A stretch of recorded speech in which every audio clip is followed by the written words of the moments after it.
2 weeks ago, the federal Labor MP Sam Dastyari opened a Pandora's box, releasing a flurry of questions about the influx of Chinese wealth into Australia, the alleged currying of political favour and the way donations to politicians work. Senator Dastyari had to resign after it was revealed that he'd asked a business with links to the Chinese government to pay a travel bill for him. That hasn't been the end of the matter, though, as questions are asked about whether the whole donation system needs more scrutiny and possible reform. Dylan Welch has been taking a look, including in New South Wales, where a little-known Labor politician has played a central role in the flow of Chinese money into Australian politics.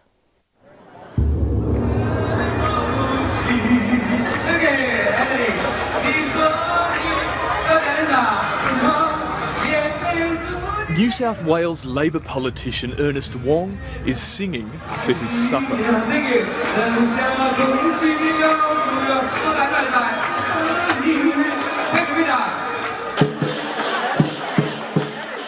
It's February 2011. An embattled New South Wales Premier Kristina Keneally is at the beginning of an ill-fated election campaign. Such a strong turnout of candidates, ministers and MPs here tonight to be here and to support Ernest in his campaign. The night's also about introducing some of Sydney's most influential Chinese-Australian business people to the stars of the Labor Party. And it's all organised by this man. I'm pretty sure that the Premier and all the candidates and ministers will go over to your table to say hello to you. Ernest Wong was running at the unwinnable number 8 spot on Labor's upper house ticket in 2011. But his prodigious ability as a fundraiser and a networker meant he was valuable to the ALP. Anyone who is actually active in the Chinese community in Australia knows who Ernest is. Seated at the night's VIP table is New South Wales ALP boss Sam Dastyari. Next to him is Zhu Minshen, who runs the private college Top Education Institute. Zhu was to drag Dastyari into a world of trouble. What I did was within the rules, but it was wrong. Dastyari was forced to resign from Labor's front bench this month after Zhu's company paid for a $1,670 travel debt. The scandal threw a light on the relationships between politicians and wealthy Chinese Australian business people facilitated by Wong.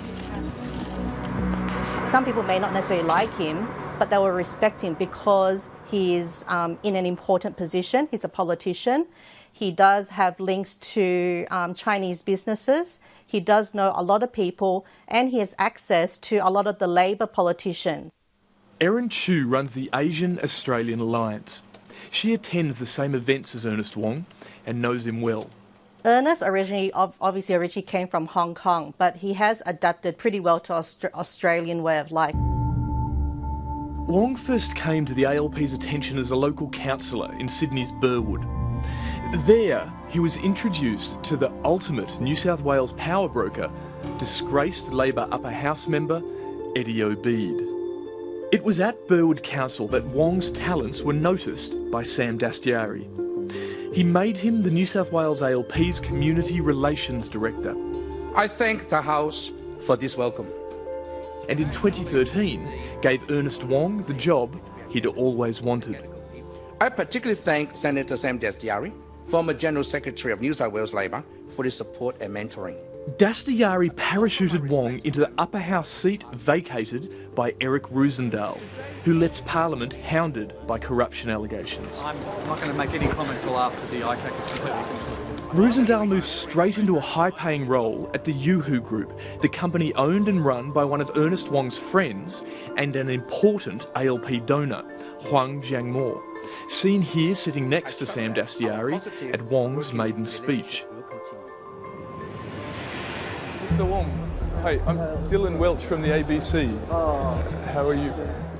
Last year, 730 revealed the increasing political influence of Huang Jiangmo, a little-known property developer who moved to Australia 5 years ago. He's donated millions to both parties. If you want to rank him number 1, probably you can. One of the first politicians Huang met in Australia was Ernest Wong. In an interview with 730 last year, Wong described his friend. He is actually one of the top 100 philanthropists in China, as a matter of fact. Yeah, and then he I shouldn't say that. He thinks himself a scholar, which I think he is, because he's very knowledgeable. Huang's relationship to the ALP through Wong has been a valuable one. The demonstration, Mr. Wong, of how highly you're respected, how much all of us respect you and the work you do. In 2014, Huang picked up a $4,000 legal bill for Sam Dastyari. But unlike Ernest Wong, Huang's political support extends beyond party lines. Since the Liberals came to power in 2013, Huang has overwhelmingly donated to them. I think the political arms race has been going on not just in New South Wales but around the country. A whole range of additional costs in campaigning has meant there's been a reach out to get more and more funds, and of course that's meant more and more fundraising, and that's put more and more risk around the issue of fundraising and the integrity of it. Huang developed a close relationship with Australia's then Trade Minister Andrew Robb, twice paying for him to be his guest at the Melbourne Cup. Mr. Huang Chan-ran to present a trophy to the winning owners to celebrate. When Andrew Robb retired, his press secretary, Cameron Hill, became Huang's spokesman. There have been key figures within the Chinese community in Sydney that have facilitated these connections between the political parties and the Chinese community.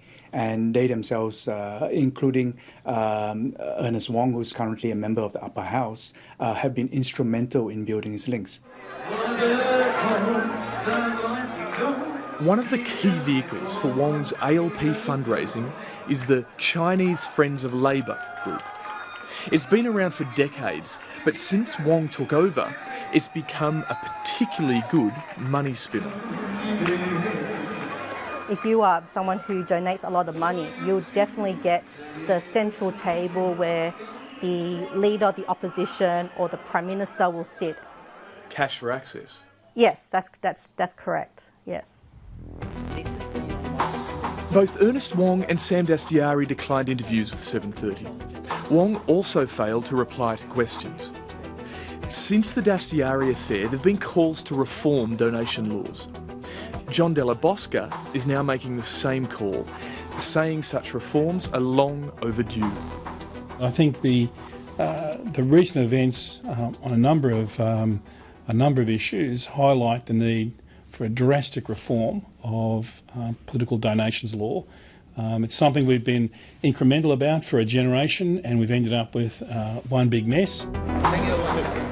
Propriety has largely been reduced to legality, where large amounts of corporate money are being received, sometimes shrouded in secrecy, often without proper controls for conflicts of interest, at all times giving rise to risks of corruption and undue influence. Dylan Welch with that report.